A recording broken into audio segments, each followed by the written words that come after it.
Вечер. 21 градус. Китайцы не купаются.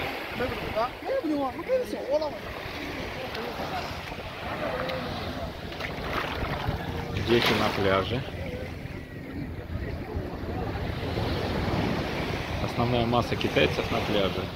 Во-первых, не умеют купаться, во-вторых, холодно.